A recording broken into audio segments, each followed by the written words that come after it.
Love कुश की कथा की शुरुआत महर्षि वाल्मीकि जी के आश्रम में हुई। लव कुश श्रीराम तथा माता सीता के पुत्र थे, जिनका जन्म वाल्मीकि आश्रम में हुआ तथा उनकी शिक्षा भी वहीं हुई। वे स्वयं भगवान के पुत्र थे, इसलिए उनके अंदर सीखने की क्षमता भी अधिक थी। भविष्य में उनके योगदान को देखते हुए महर्षि वाल्मीकि जी ने भी तेजी से उन्हें ज्ञान दिया।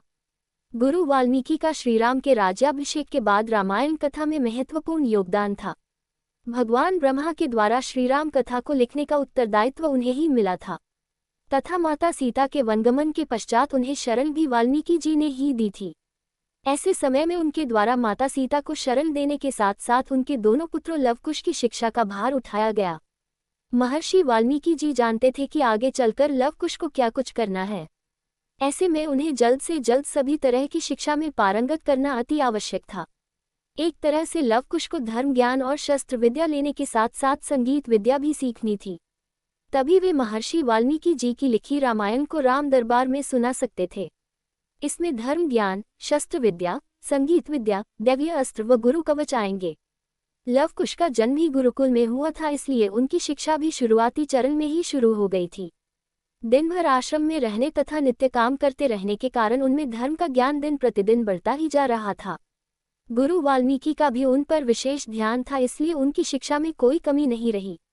गुरु वाल्मीकि जी के द्वारा उन्हें संपूर्ण शास्त्रों, वेदों तथा पुराणों की शिक्षा दे दी गई थी। महर्षि वाल्मीकि ने लव कुश को तीरंदाजी की शिक्षा देना भी बहुत छोटी उम्र से ही शुरू कर दिया था, क्योंकि भविष्य में उन्हें श्रीराम का उत्तराधिकारी बनना था।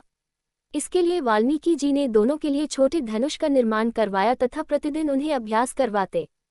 उनकी दी हुई शिक्षा का ही परिणाम था कि दोनों ने मिलकर श्रीराम के अश्वमेघ वाले घोड़े को पकड़कर उनकी सेना को चुनौती दी थी तथा सभी को पराजित किया था। जब लव कुश का जन्म भी नहीं हुआ था, तब से ही महर्षि वाल्मीकि ने रामायण कथा को लिखना आरंभ कर दिया था।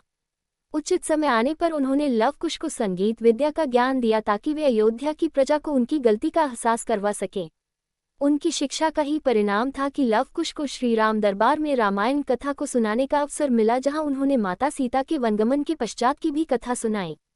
महर्षि वाल्मीकि जी के द्वारा लव कुश को उचित समय आने पर दैवीय अस्त्र भेंट किए गए ताकि वे श्रीराम की सेना का सामना कर सके तथा उन तक अपना संदेश पहुंचा सके।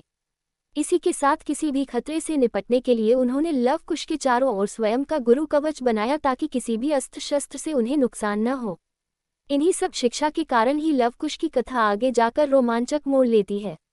अपनी मजबूत शिक्षा प्रणाली के कारण ही लव कुश श्रीराम के अश्वमेघ घोड़े को पकड़ लेते हैं और उसके बाद राम दरबार में रामायण कथा का पाठ करते हैं।